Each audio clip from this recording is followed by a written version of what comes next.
Yet. Good morning. Hello. How is everybody today? So I love that the kiddos are back in school.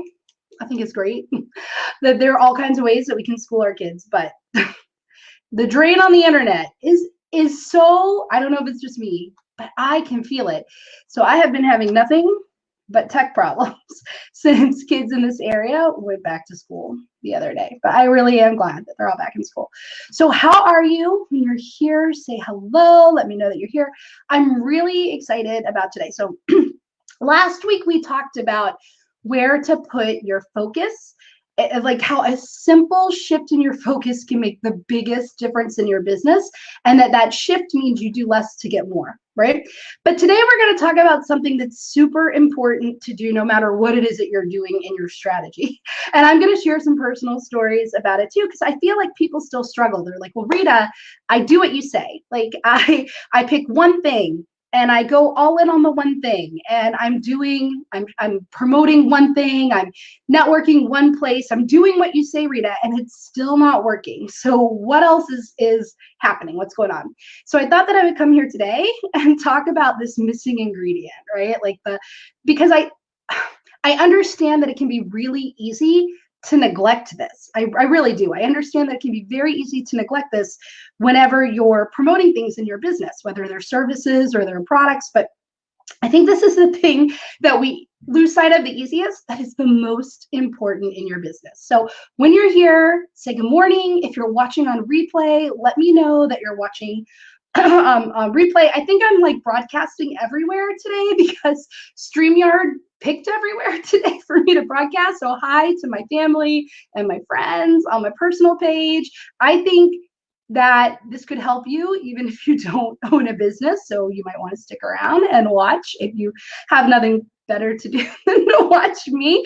And yeah, there are a lot of things that are coming up, guys. There are a lot of things that are coming up that I want you to know about and I want you to pay attention to. So before I hop into today, all next week, I am going really deep like this. I am breaking things down super simple for you to grow your business. We are now in the fall, right? People are like, okay, this is when I'm going to get serious about my business, right? We've now realized, insert all the buzz phrases here, our new normal, things aren't going to change. Like people are like, I was kind of waiting to grow my business but now I really have to grow my business. Guys, I can make this super simple for you, and I can make it where you can feel results in your business, and I can make it easy. And so I'm going to. So all next week, I'm going to go live at 9 a.m. I might go live all the places. I don't know. But I'm going to go live 9 a.m. every single day next week with the 5 most important things that I do in my business, and explaining how you can do them to fit your business model, to fit your personality, so that you can implement them in your business as well. It's a free live stream that I'm doing all next week. I'll put later the link to it in the comments so that you can register. Registering gets you prizes, because everybody who knows me knows I can't do a live stream without giving away prizes. And guess what, guys? Guess what time of year it is? It's Power Sheets time. So I've got some really fun prizes to give away. And so I'll be giving away prizes all next week. I'll be having fun all next week, doing the free live stream series all next week. But if you want to win a prize, you need to be registered. So I'll put the link in the comments below. And also that's how you get the worksheets that go with every day. So block out 9 a.m. on your calendar every day next week, or sometime to come back and watch the replay, because the 5 most important things I do in my business is one of my most popular live stream series. And I'm really excited to be bringing it back and kind of updating it and tweaking it next week. So anyway, I know it's early. I know it's early, but 9 a.m. is really when I'm able to meet most of the people. Most of the people can hop on here at 9 a.m. So when you are here, say good morning and let me know. But today we're talking about the missing ingredient. And specifically, we're talking about what it is that you're most likely not really doing that's keeping you from getting more clients in your business, right? So if you pay attention, it's hard to explain. So I'm going to explain in stories. You guys know me, I explain in stories. But if you can learn this and incorporate this into your marketing and into your sales, you're going to be able to fix this immediately. And it's something that you can do. It's something that you can incorporate into your marketing and your sales immediately. So the first thing to understand is that 70% of your buying decisions, so like people out there are looking to buy, right? And they make decisions about who to hire or what product to purchase or what vacation home to go to or whatever, right? So 70% of those decisions are made based on how a person feels before the sale, right? About how they feel they're being treated before the sale. 70%, guys, 70% of buying decisions are made based on how a person feels they're being treated before the sale, not based on the quality of the product, not based on all the promises of the service, not based on, you know, how beautiful your website is, not based on, I don't know, insert all the things here, not based on how good your Facebook ad is, not based on any of that, right? But 70% of buying decisions are based on how a person feels that they're being treated by the company that they're considering before they ever purchase. So 70% of the decisions are made based on that feeling, based on that emotion. So the question really is like, how are you making your prospective clients and customers feel? And that's something that we don't think about very much, right? This is what I want. For a lot of the people that I work with mainly service-based providers, although I do have a few product-based businesses that work with me and that are mixed in, or a combination, right, of service and product-based businesses. But most service-based businesses, right, it's a pretty large investment, as it should be, because what you're returning in that service is really large, right, and really valuable.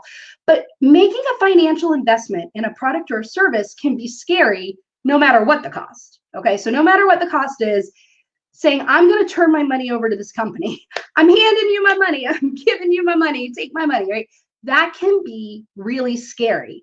But for many of you watching, you are asking for really large investments, and that creates a feeling of fear, and that creates a feeling of uncertainty in your prospective clients and your prospective customers. So more than wanting to know that your product or your service solves a potential problem, and they do, okay, they do want to know that, and we have to be able to relay that. It's like the most important thing that you need to relay is that this product and this service solves a problem that you are having. But more than that, more than wanting to know that your service or your product solves a problem, potential clients, potential customers, they want to be certain that they can trust you to deliver on the promise, right? That you're going to follow through, that this product, this service really will solve the problem, that all the ways that you promise that this product or service will come to them and solve their problem, that you will deliver on that. And they want to know that they're going to have a really great experience with you, that they're going to have a great experience with you and your company. So knowing that 70% of buying decisions are made based on the answer to the question of, can I trust them to deliver on their promises? Can I trust this business, this person, to deliver on what they're saying, right? 70% of buying decisions are made based on the answer to that question, as well as, will I have a great experience with this company? Will I have a really great experience with this person? How are you letting potential clients and customers know those two things? You might be really great at marketing and showcasing that your product or service will solve their problem, right? And I want to know, like in the comments, tell me, what problem does your product or service solve? I would absolutely love to know. What problem does your product or service solve? But more than that, they're wanting to know that they can trust you to deliver on that. So how are you letting potential clients and customers know that they can trust you to deliver on the promises that you're making? They also want to know that they're going to have a really great experience working with you. So my question is, how are you letting potential clients and customers know that they're going to have a really great experience with you and your company? Because how you make people feel about what it will be like to work with you, what it will be like to receive a product or service from you is more important than the product or service itself. And I think sometimes entrepreneurs forget that, right? It's very easy to, because you're so focused on saying, I don't know, I don't have anything to grab to show. I normally have like props, but I just got back from vacation and everything's packed away. But more, right? Like, yes, they want to know that your product or service solves a problem. And we're very good at doing that. We're very good at saying, I drink Diet Coke, guys, don't judge me. This Diet Coke will quench your thirst, right? You're thirsty and parched, and this Diet Coke will quench your thirst, right? We're really good at that. But a lot of entrepreneurs just don't incorporate into their marketing and sales the information and all of the like little breadcrumbs that people need to answer the question of, can I trust you to deliver on what you're saying? Can I trust you to deliver it in a way that you're promising me it will be delivered? Can I trust on you, or can I trust you to deliver this thing the way that you're saying it will be delivered, to do the thing you're saying it will do, right? And will I have a great experience with your company? Good morning, Marsha. How are you? I have missed you. I am back. I hope you have all next week blocked out, Marsha, because I'm doing my 5-part live stream series next week. But that's what, so 70% of buying decisions are made in advance. And they're made based on those two questions. Can I trust this person to deliver in the way that they're saying they're going to deliver? Can I trust this company to deliver this product or service in the way that they're saying? Can I trust this company to deliver on their promises? And will it be a great experience? Those two things are more important than the product or service itself. And those decisions are made before the sale. So you need to ask yourself, how in my marketing and sales process am I answering those questions for people, right? Hi, Patty, good morning. How am I answering those questions for people? How am I letting prospective clients and customers know that they can trust me to deliver on my promises? And how am I letting prospective clients and customers know that it will be a great experience to work with me and to work with my business? That is more important than what you're saying about the product or service itself, right? But to help potential clients and customers know this, to help them connect with this and feel this, you have to be clear on how you want them to feel. So oftentimes when I ask people, how do you want your clients and customers to feel, not about the product or service or the result that they get, but how do you want your clients and customers to feel about their experience of working with you? So I want you to answer that question. Patty, Marsha, if you're still there, like, answer the question in the comments. How do you want your potential clients or customers to feel about working with you? Like, when they're actually working with you, when they're receiving the service, when they're in conversations with you, if it's a product or both, how do you want your clients or customers to feel? I want you to tell me 3 ways. I want you to tell me 3 ways that you want your potential clients or customers to feel. And I'll tell you mine.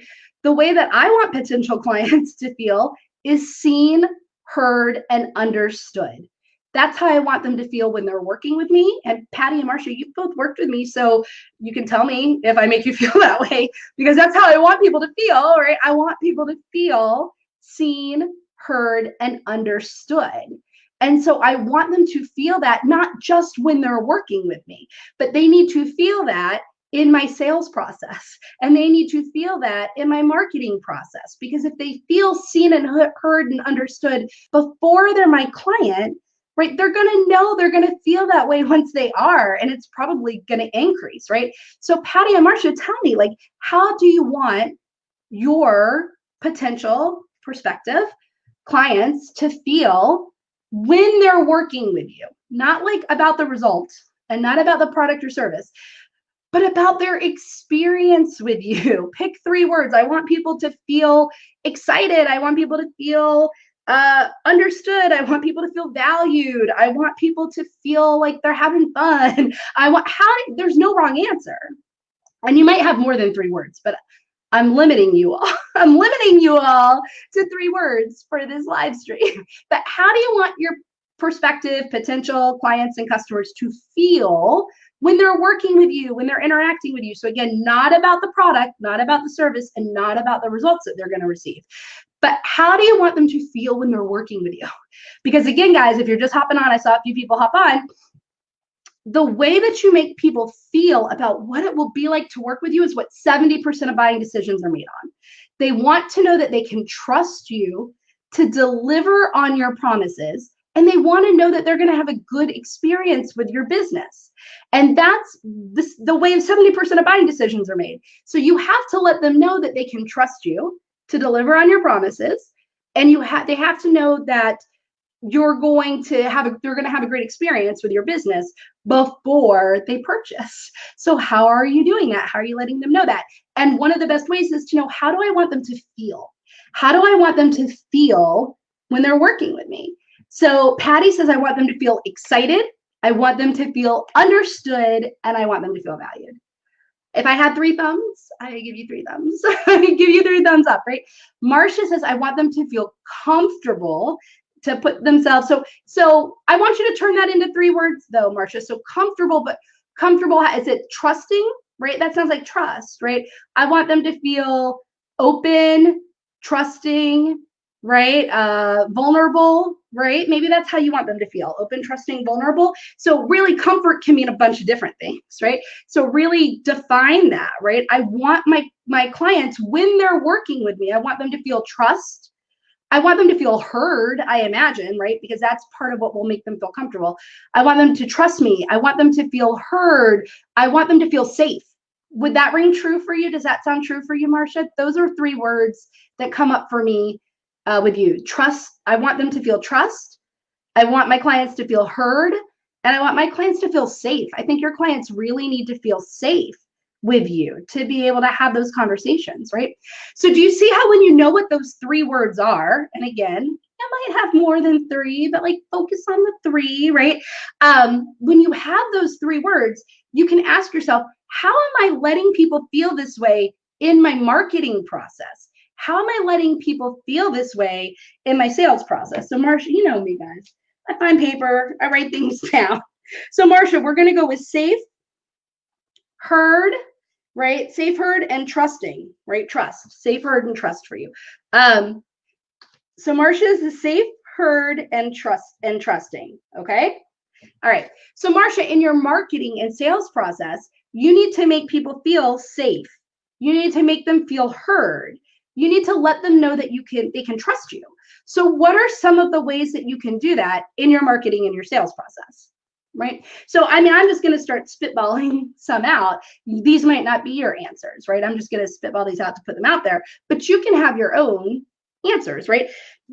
Consistency, right? Showing up consistently in your marketing and sales strategy will definitely let someone know that they can trust you, right? If you say, I'm doing a live stream at 9 on Wednesday, you need to show up for your live stream at 9 on Wednesday. If you're like, I'm going to give you a tip on Tuesday, and then you don't show up and give the tip on Tuesday, or you say you're going to do a live stream on Friday, and then you don't show up, or even if you're not promising to show up for a certain day or time, and you've gotten in the habit of sending a newsletter every single Thursday, and then one week you don't send that newsletter, or let's say you post a blog every single day, and then one day you don't post. And I'm not saying that things don't happen, right? But I'm saying to understand that our actions and our sales process and our marketing process create a feeling in our potential clients and customers.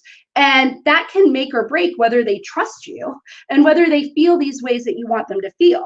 So if Marcia wants her clients, her prospective clients, or her actual clients, when she's working with her clients, to feel safe, heard, and trusting, she has to make sure that the whole experience of her marketing process and her sales process is providing information, outlets, and opportunities for prospective clients to feel safe, heard, and trusting of Marcia. So that can be everything from sharing client interviews or client case studies or client testimonials, right? So they can hear from your clients, especially the testimonials and the interviews. So they can hear from their clients that they can trust you because other people were able to trust you.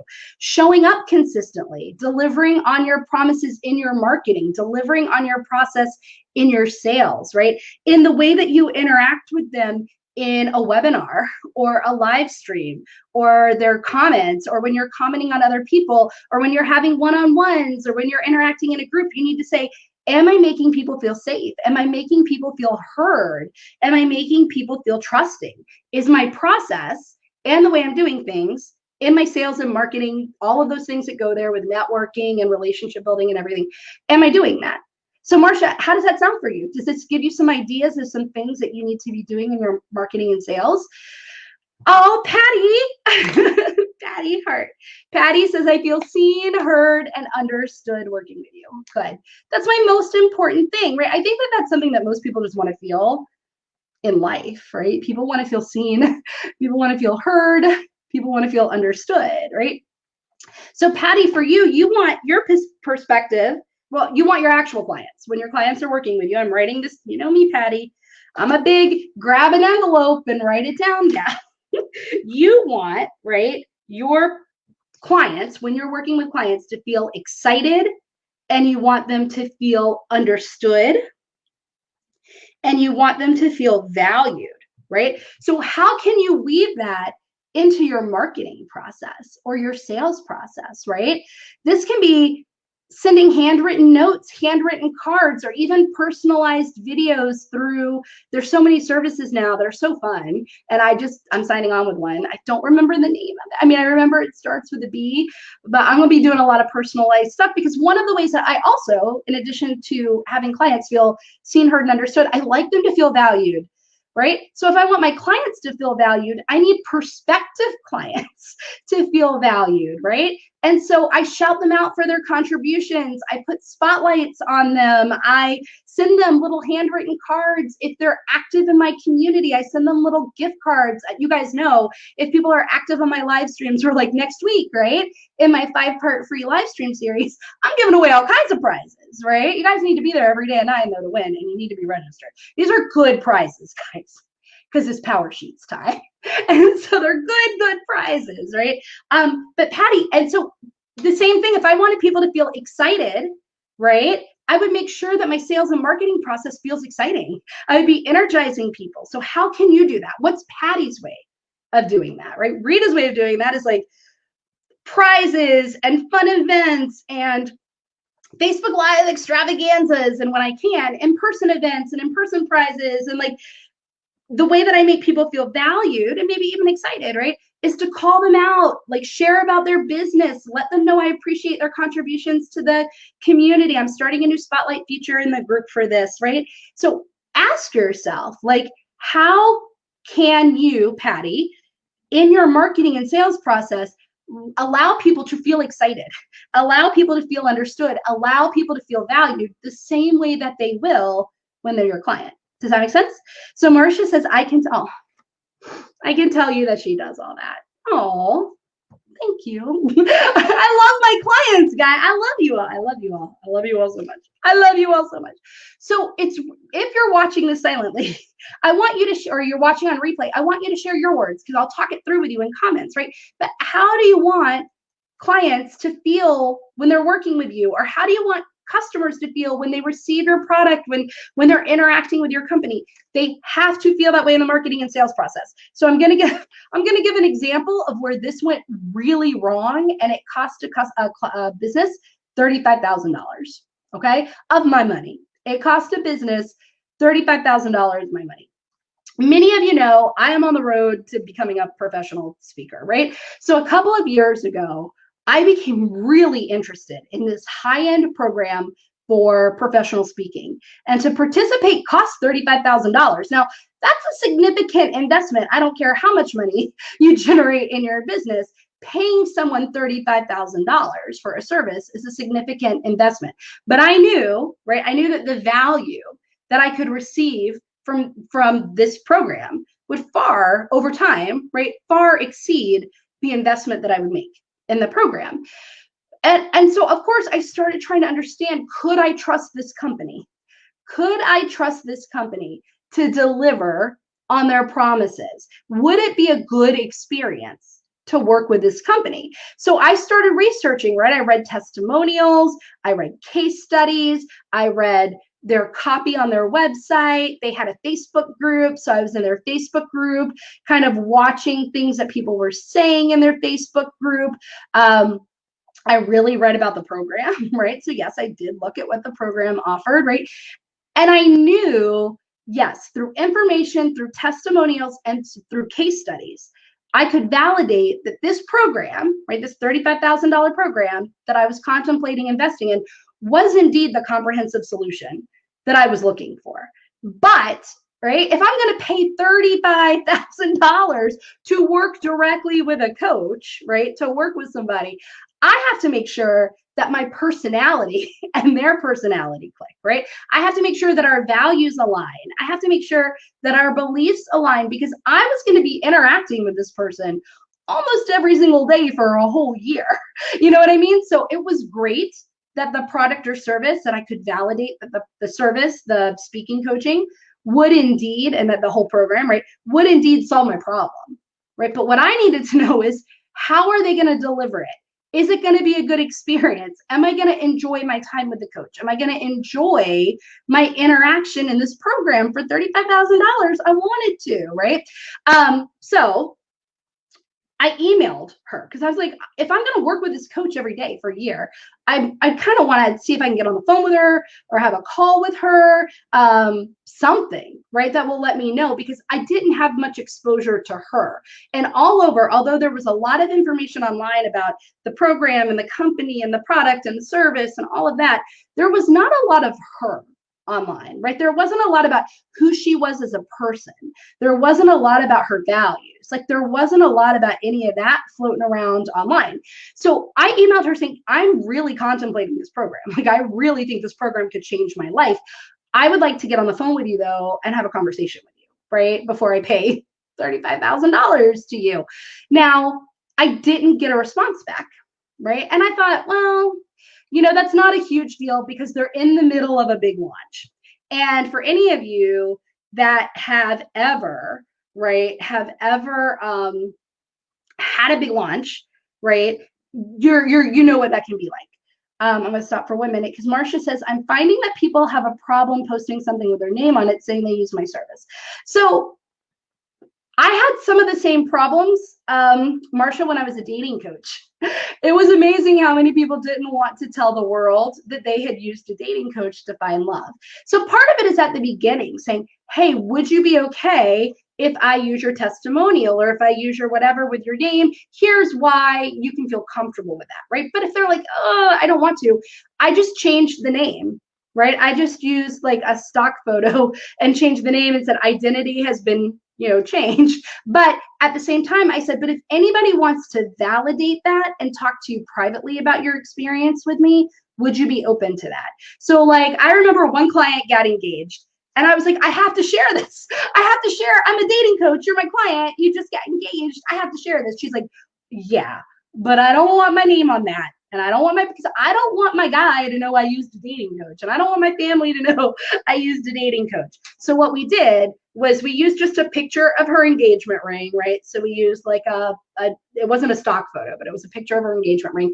We used her initials. I can't remember if we used her initials or we just changed her first name. Everything else was accurate, right? And then we put a little thing at the bottom that said, name was changed, right, to protect the identity of the client. However, client has agreed to talk with anybody. It was more concise than this, but it was like, client has agreed to talk one-on-one with anyone who would like to learn about their experience. So you might want to be able to do that, because I totally get that, right? Marcia, would you come home with me and be here to pump me up each day? Marcia, sign up for the second round of the most important thing. And also I put in the group and I emailed you about a way that you could get me to pump you up every single day. Okay. I love what I do. I'm excited about this because I love what I do. And also I want my clients to feel excited working with me. So in my marketing and in my sales, I want you guys to feel excited. So I'm glad that you validated that I do that, right? But back to my story about this coach. So I emailed the coach and I said, okay, I'm about to pay $35,000 for your program, but I really want to know that we're going to be a good fit. Can I get on the phone with you? I didn't hear back from her, but it was like not a big deal, because I knew she was in the middle of this big launch, and I was like, fine, right? So I emailed the main information email.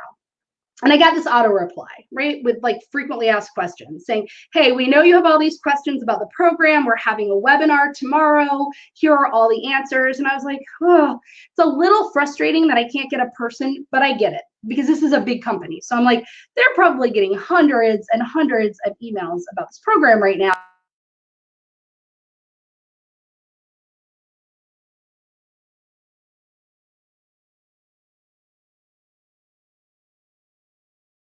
Irritated, right? So all I wanted was to confirm with this freaking coach that we were going to be a good fit, right? So imagine my irritation when I realized when I logged onto the webinar that the webinar had been pre-recorded, y'all. The webinar was not live.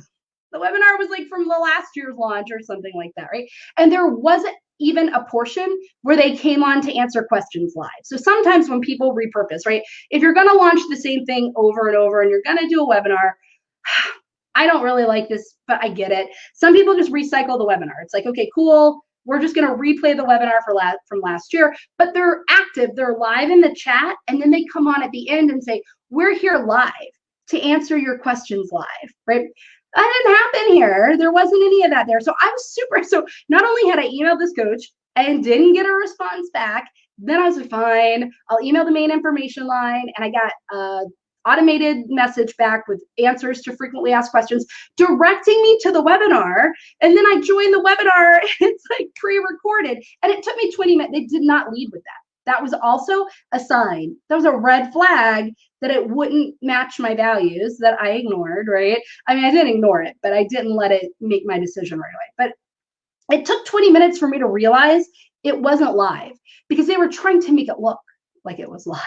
And so I was like, right? So then at the end of the webinar, there was an advertisement for a live event, and it was happening in the next few days, and it happened to be happening in Washington, D.C., okay, where I live.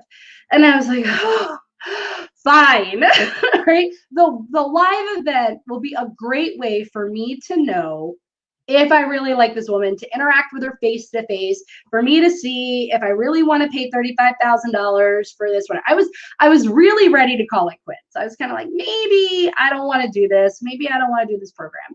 But because the live event was 20 minutes away, I decided to go to, and it was free. I decided to go to the live event in hopes that I would really connect personally with the coach and the members of the team and just have that like confirmed for me, right? Have that confirmed for me.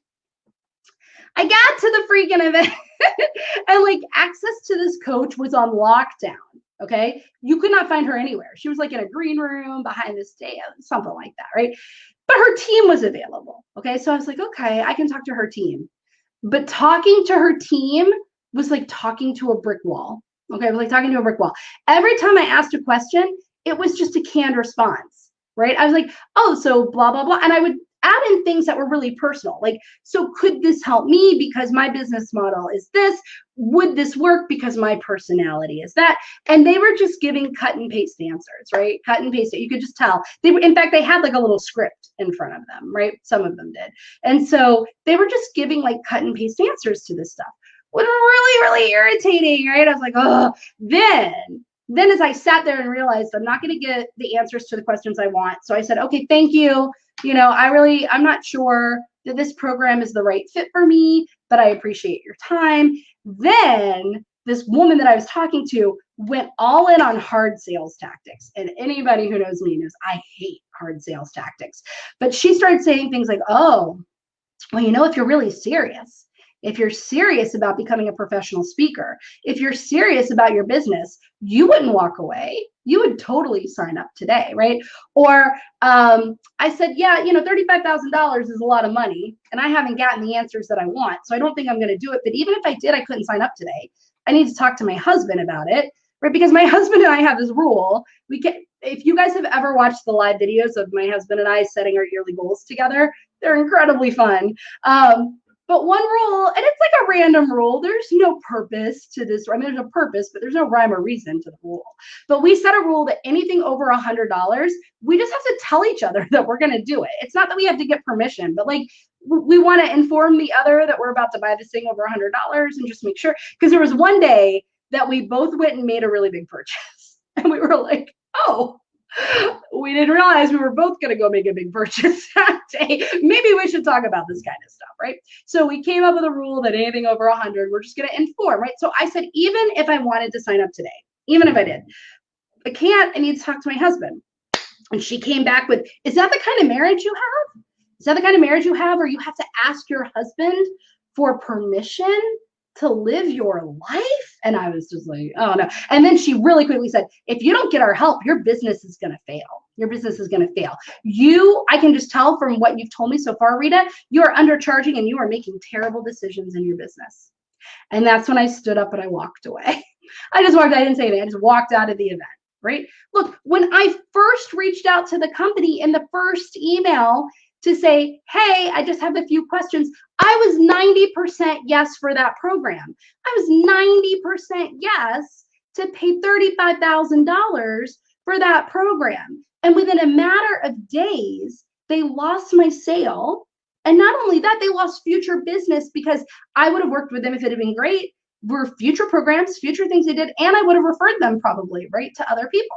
So they lost my business and they lost future business, right? So this is what I see happening with entrepreneurs, right? Like, I've never worked with a client who in their business lost something as big as this woman did, right?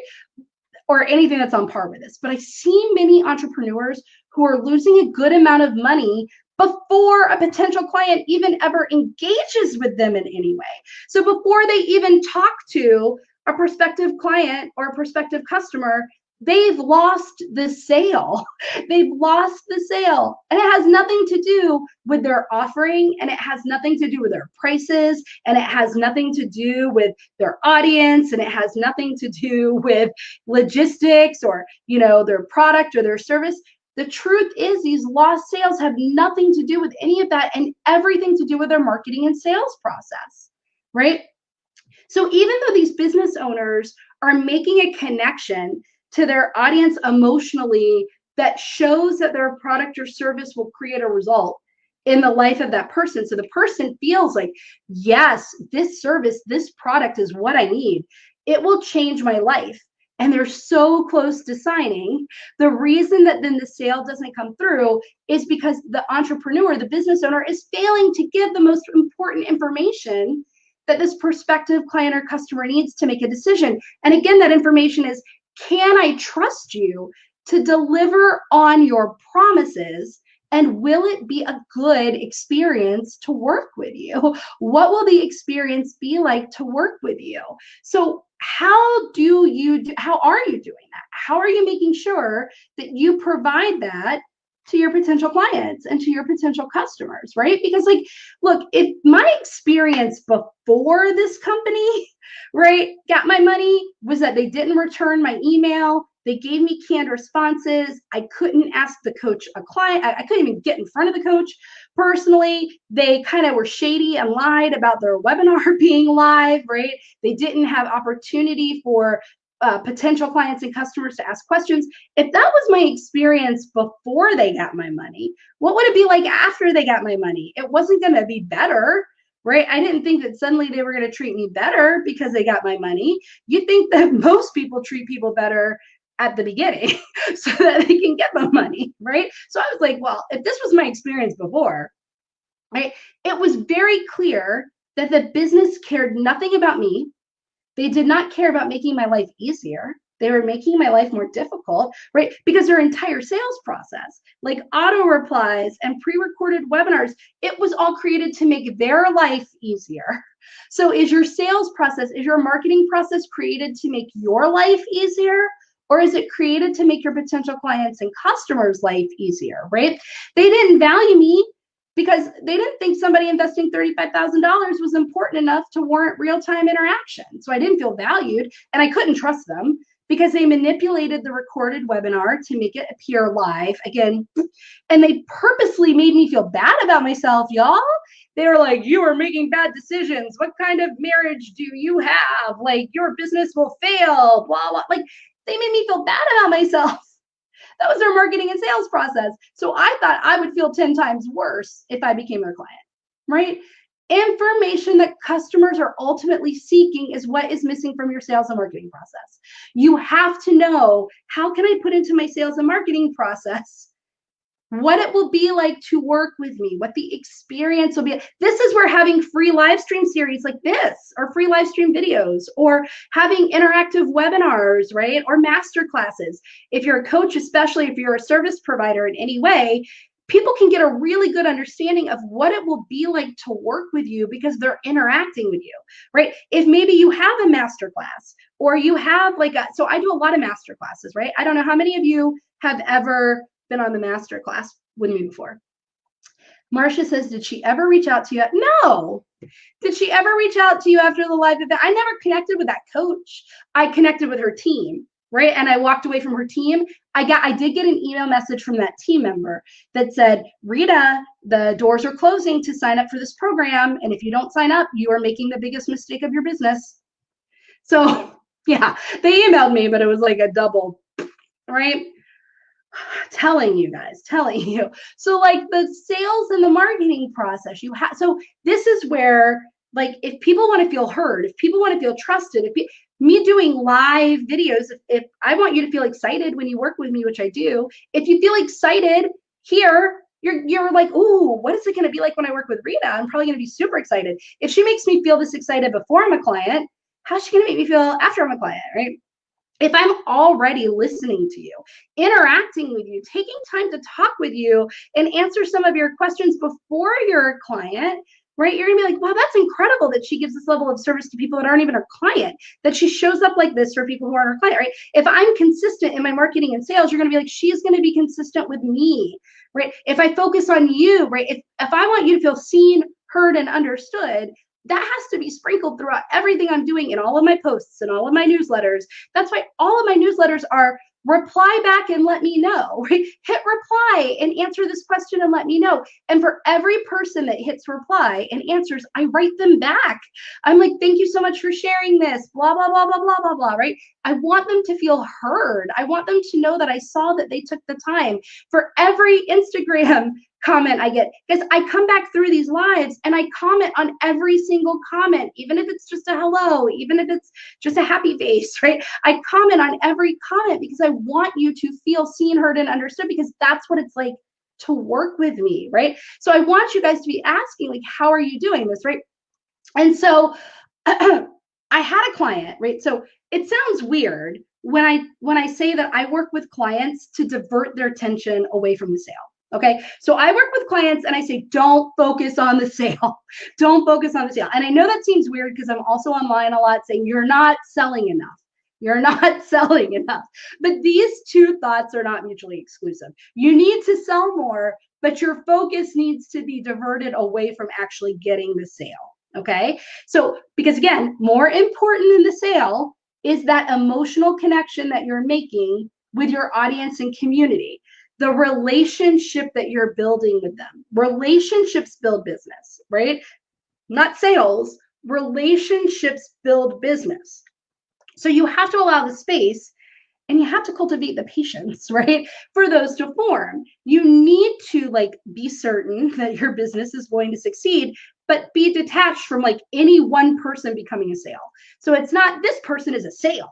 That's why I hate the phrase prospect and put your prospect in the funnel and close the sale with your prospect. It's like, no, I want to look at my potential clients and customers as people, not prospects, right? I want to look at them as people and not prospects.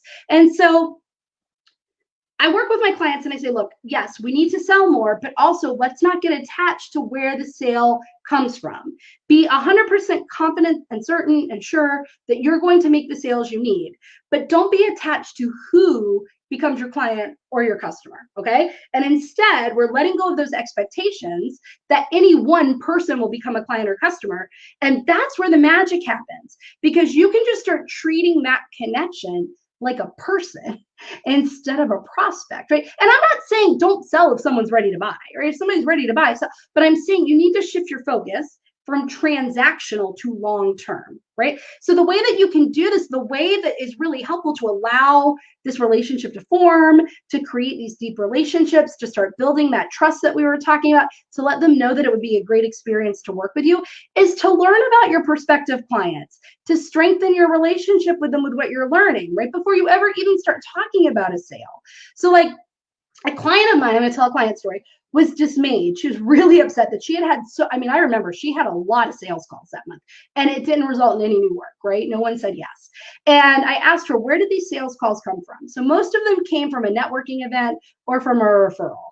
And I said, okay, well, what are you talking about on these sales calls with them? Like, what are you actually saying on these sales calls? And she was like, okay, well, I'm talking about the product, I'm talking about the service, I'm talking about their challenges, I'm talking about their goals, I'm letting them know that this can solve their problems. And I said, okay, but are you learning anything about them as a person? Are you learning about their hobbies or what they like or when their birthday is or do they drink coffee or tea? Are you learning anything about them at all as a person? And she was like, no, not really. And I said, okay, well, after the call ends, because they're obviously saying no, right? They're saying, I don't want to work with you now. So what do you do after the call? And she's like, well, nothing, right? I end the call and I just say, well, thank you so much. If your needs change, let me know, right? And I said, well, why? Why is that all you're doing? And she said, well, because they're just not ready to work with me, or they said this wasn't the right thing for them right now, right? So she was treating, you guys have heard me say this before, she was treating the sales call as if it was the end instead of the beginning, right? She was treating the sales call as if that was the end of it all instead of just the beginning, right? She was like, well, we had the sales call and they said it's not the right solution for them right now, or that it wasn't the right time for them to work with me. So I said, okay, thank you. Whenever you're ready, just let me know, right? She was treating it as if, and she wasn't following up and she hadn't learned anything about, she was like, that's done, right? That's over. We had a sales call. They said, no, it's done. You guys need to treat the sales call like it's the beginning and not the end. So she was like, well, what do you mean? So we created a relationship building strategy, not a sales strategy, a relationship building strategy. And when we did that, that allowed her to connect with prospective clients on a really personal level. It allowed her to create opportunities to surprise and delight prospective clients and customers because she wanted them to feel surprised and delighted, right? So we created opportunities to do that. And it also allowed them to experience what it would be like to work with her. Because when you work with her, she knows everything about you. She knows your birthday. And trust me, she knows your birthday. She knows like what day your first kiss was. Like, she knows every milestone in your life and she celebrates them all. And it's surprising and it's delightful. And she does all these things to champion you and to share you out in the world and to bring you opportunities. And like, she's incredible to work with, right? So she needed to let prospective clients know that, even people that got on the phone and said, no, thank you for now, because that's just the beginning of the relationship. That's not the end of it, right? So when she realized that people who got on the phone with her, and even people who had not yet gotten on the phone with her, so anybody she was interacting with, even if that sales call ended in a no or a no for now, she followed this relationship strategy that we came up with, right? She learned about them on a personal level. She started surprising and delighting them through little handwritten notes, through acknowledgments, through tokens, through sharing about their business, through like advocating for them. She knew one person had said no, but she knew that person was a good speaker. And so someone contacted her to speak at a conference and she was like, cool, but you have to contact this person. They're going to be an incredible speaker, right? Well, that person eventually became her client because she's like, wow, you advocated for me and I wasn't even your client, right? She let them know, hey, when you work with me through doing this, they could feel that if they worked with her, they were going to get personal attention. They were going to be noticed. She was going to notice details, right? So what my question to you here is, what if you allowed yourself to view the sales call as just the beginning instead of the end? How would that change your approach to your sales process? How would it change that entire sales process? Knowing that 70% of decisions are made based on how people feel it will be like to work with you, meaning 70% of people base their decision not on your product, not on your service, not on how good it is, but if they can trust you to deliver and if it will be a good experience to work with you. So your sales and marketing process before they ever interact with you has to let them know they can trust you, has to let them know that it'll be a great experience to work with you. They also make the decision based on how they'll feel as your client.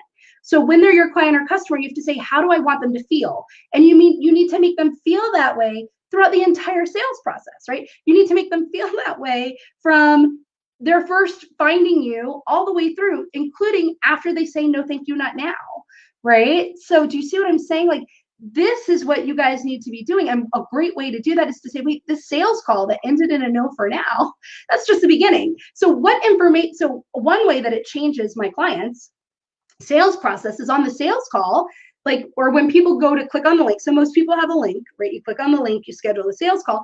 There are a few questions, right, for people to answer in preparation for the call.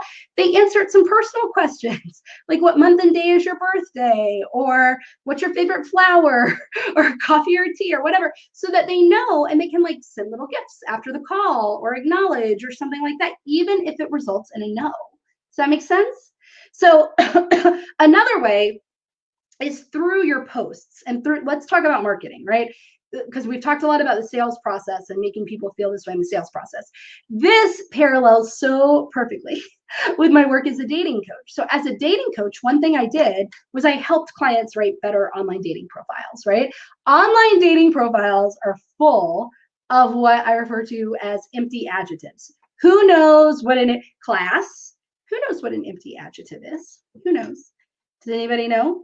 You can say yes or no in the comments, or you can just say what you think it is. But who knows what an empty adjective is? Because online dating profiles are full of them, okay? So empty adjectives are words that you think describe something, but it doesn't really describe something. Like, you think it's describing you or a personality or a product or a service, but it's telling the reader absolutely nothing about it. So like, I am adventurous, right? In a dating profile, I'm adventurous. I love adventure. That you think, oh, Lisa, hey, Lisa's like, yes, empty adjectives are in resumes too. Oh, you're going to love this. You're going to love this piece of the video, Lisa. So like, you think that saying that you're adventurous is telling people something. It's not, right? What is your definition of adventure, right? I met one guy who told me, I remember in my online dating world, my past, right, when I was doing the 35 dates and 35 days, I met this one guy and he's like, I'm so adventurous. I love adventure. And I was like, well, what's your definition of adventure? I need to know. And he was like, every year I go to the Wisconsin Dells. I go, and he stayed in the same hotel. He did the same activities. He did the same thing. But for him, the big adventure every year, which is fine, no judgment, that was his big adventure, going to the Wisconsin Dells and doing the same thing. But for me, that's not adventure. For me, adventure is like going somewhere new, being around new people, seeing new things, doing new things, right? So like, empty adjectives, like, you think it's saying something, but it's saying nothing. So like, again, adventure to one person can be different to another. Like, is it whitewater rafting down the Amazon kind of adventurous, right? Or is it the Wisconsin Dells kind of adventurous? Or how about like, I'm funny, right? In online dating profiles, you see this all the time. I'm so funny. I'm so funny. Who's going to say that they're not funny? I'm not funny. I have no sense of humor. It's going to be very serious when we go out on a date. I'm not going to laugh at any of your jokes. I'm not going to smile. I don't like smiling. It's terrible. Like, nobody's going to say that, right? I don't like smiling. It's terrible. I'm not going to do it, right? No, right? Like, so you say I'm funny, but what kind of funny, right? My friend, Erica, who is an online dating coach, right? One thing she says, so guys, if you are online dating right now and you want a better experience, please go find my girl, a little nudge.com, and go give her a plug, because she's great at this. She's great at getting rid of empty adjectives, right? But like, I'm funny. What does I'm funny mean? Do you like puns? She's a punerific gal, right?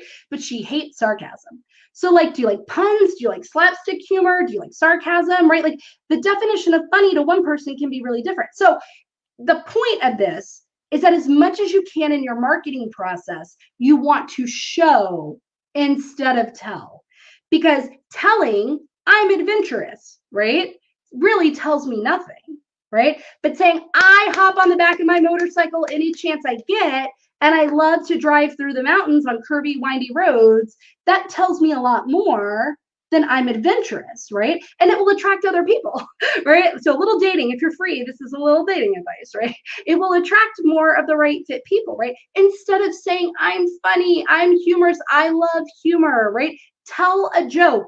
Tell a funny story so I get an idea of what kind of humor you have. Because again, if your sense of humor is not in alignment with my sense of humor, I'll know that, right? I'll know that. So then how does this like show up in business? Okay, how does it show up in business? Well, guys, marketing is full of empty adjectives, right? Things like, I support my clients. I support my clients, or we pay attention to detail, or what are some others? Let's see. I support my clients. We pay attention to detail. Give me some. I'm drawing a blank, but I know I've got a list of some, so I'm looking for it. Give me some of yours. What empty adjectives are you using, right? So I support my clients. I pay attention to detail. At my company, we pay attention to detail. Or you are important. The reason you want to hire us is we are going to pay attention to you. We are going to pay attention to you. You are important, right? Or you have unlimited access to me. Or I care about you. I care about your success, right? I care about you and your success, Marsha. That tells you absolutely nothing. First of all, am I going to say I don't if I'm trying to get a client? Am I going to say, Marsha, I care absolutely nothing about your success. I just want the money. I just need you to pay me the money. I don't care if you succeed. No, I'm not going to say that in marketing, right? Like, I'm not going to do it. So like, it tells people nothing. They're just empty phrases. It's like the baseline, the standard, right, as a business owner should be that you're going to support your clients. It should be a given that you support your clients. It should be a given that you're going to pay attention to. These should not be differentiators. You should not say, do you know what makes me different?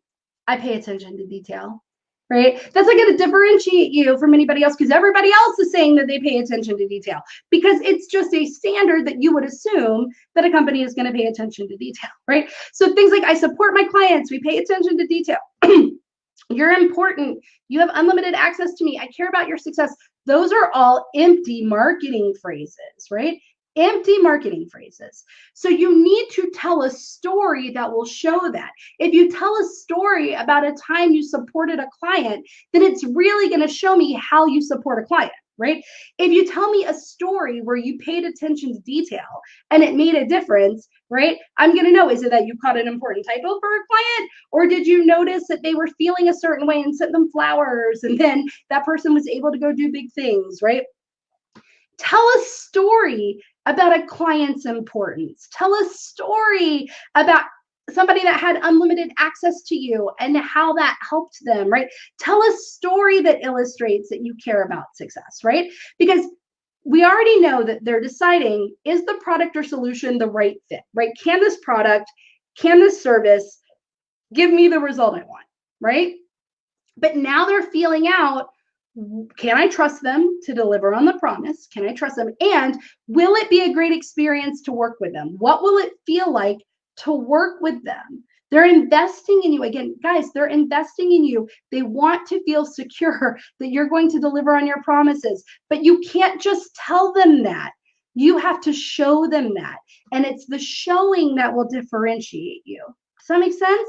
You can't just say, guys, I'm going to deliver on all my promises. You're going to have unlimited access to me and you're going to have 18 calls and you're going to, like, I could tell a story about one of my clients who was speaking and was like having a freak out, a panic attack before she went on stage. And she texted me and she's like, Rita, I know that you're probably in the middle of something, but I'm having a panic attack. I was actually in the middle of a client session, but for some reason that popped up. Oh, it was, I have like an emergency bat line for clients. So she texted me on the emergency bat line. I was like, my clients all know, if I get a text on an emergency bat line, I'm going to check it because you're all important to me, right? And it's very infrequent that I get a text on the emergency bat line. And so I told this client, hey, there's an issue. She was like, you need to go and help this woman get on stage. And then we just postponed, right, and talked a little later. And so then I called her and I gave her a pep talk and then I had a gift waiting for her at her house when she got back. And she was just like, oh my God, this made me feel so great. And I applied for another right? Like a speaking engagement. But like that story, your story doesn't have to be the same. That doesn't have to be how you give unlimited access to somebody, right? But that shows you what it'll be like to work with me, right? What your experience will be like to work with me. So are you showing instead of telling, right? Do you use a lot of empty adjectives in your marketing and in your sales? If so, you need to change that, right? So how can you do this, right?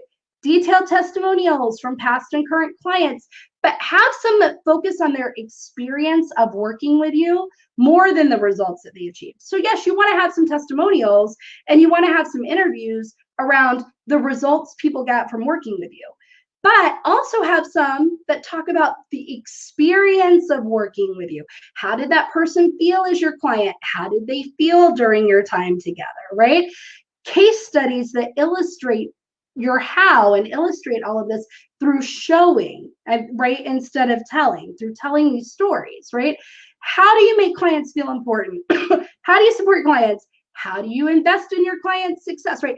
Doing Ask Me Anythings, like Ask Me Anything Facebook Lives, that's a great way to do that because your audience and your community can ask questions about your business, about your services, about your processes, about you personally, right? I have these Ask Me Anything sessions where I'm like, you can ask me anything. It's super transparent. Ask me anything about my business, about my money, about my expenses, about my life, about my bit. Like, ask me anything, right? You can have behind the scenes peeks. When you get behind the scenes photos or videos of your process, your service, your working space, or whatever, take your audience behind the scenes so they can watch you work with a current client. They can watch. This is why live coaching, right? My podcast is starting to incorporate live coaching because I want people to feel through listening to me coach someone else what it's going to be like for them to work with me, right? This is why I'm going to be doing some Facebook live coaching, right? This is why I do the Ask Me Anythings, right?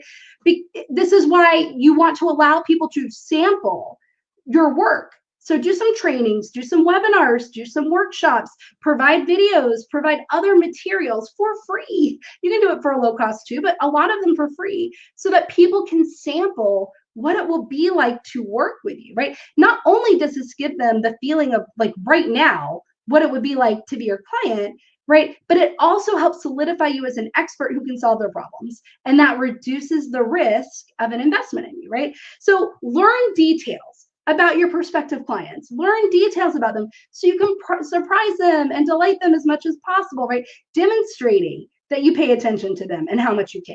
So instead of saying, I pay attention and I care about you, learn things about them, notice things about them, send them little notes, send them little audio recordings that are congratulating them or celebrating them, showing them before they're ever a client that you notice these things. That shows them that you pay attention and you care, right? So your clients want to feel understood. They want to feel important. They want to feel fully supported, right? But you have to do more than tell your clients that they matter. You have to show them, right? You have to do more than tell them you're going to support them. You have to show them. You have to do more than tell them that you're invested in them. You have to show them in ways that will allow them to experience it now. So do your marketing and sales materials. Give prospective clients and potential clients and customers a really great idea of the experience that they will have if they work with you. Again, not the results that they'll get from working with you, but the experience they will have, how they will feel doing business with you. Are inconsistencies in your sales and marketing sending out conflicting messages, right? If you're inconsistent with how much you get visible, if you're inconsistent with how and when you market, if you're inconsistent with your sales process, right? If you're inconsistent with what you're selling, if you're inconsistent in all of these areas in your strategies, in your marketing and sales strategy and process, you're going to send the message that you can't be trusted, period.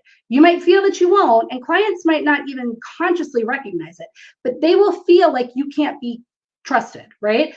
Meaning that your prospective clients feel you're not going to be consistent. If you're not consistent with the delivery of your marketing and you're not consistent with the delivery of your sales process and your visibility plan and all of that, they're going to feel like you're not going to be consistent with them as a client, right? That once they're a client, if you're not even consistent to get their money, you're not going to be consistent once you have their money. That's what they think. That's what they feel, right? That's the way you're going to treat them like that or worse, right? whether that's true or not. So what is one thing, and I would love for this to be in the comments. So you might have to think about it. You might be able to answer it now. If you're watching on replay, put it in the comments.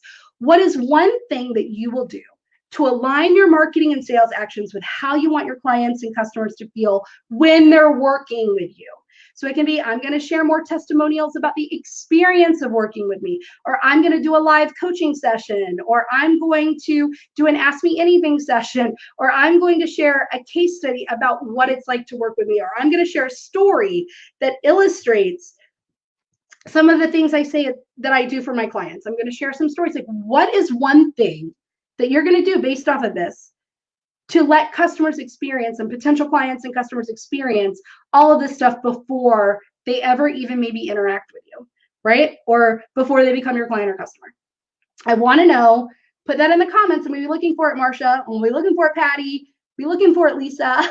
And I want to know, and I really want you to think about it, right? And guys, register for my free 5-part live stream series, right? Next week, called The 5 Most Important Things That I Do in My Business and How You Can Put Them into Action Immediately. I'm actually pulling up the link right now so that I can put it into the comments. I don't actually know the link, so I'm gonna have to give you the link later. Amanda, Sydney, if you're watching, please put the link in here. But register, it's free, right? And if you register, you're going to have a chance to win a lot of prizes next week. And if you register, you're going to get all the neat little workshops to go with it. And even if you're like, I think I went on your 5-part live stream series before, Rita, go through it again. It never hurts to revisit this stuff, and it's free, right? But we're going to be talking about stuff like this, really breaking it down, really making it actionable. So did you guys get an aha from this? Did you get a takeaway? Are you going to do something different? You can tell me what the thing you're going to do that's different is, or you can just say yes and tell me what it is later. But I want to know before I log off, did this speak to you? Does this maybe show you what a missing piece is in your marketing and sales process that might be keeping you from closing sales? Because 70% of people decide based on the answer to, can I trust them to deliver? And will it be a great experience to work with them? Not will their product or service actually give results. That's important, but that's not the decision maker, right? So you have to give them this information. And that can happen when you view some of these sales conversations and the sales call as the beginning and not the end, okay? All right, Marcia says, I am getting ready to post on Facebook my attitude towards grief, how to help people and what they can expect from me.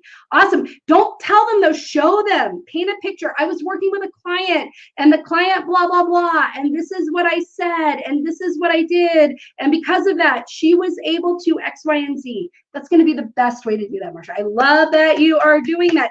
Patty says, yes, she's going to change. Lisa says, yes, a relatable story for authentic and trustworthy relationships. I love this.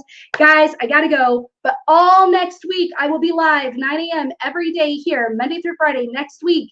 Be here with me. It's going to be fun.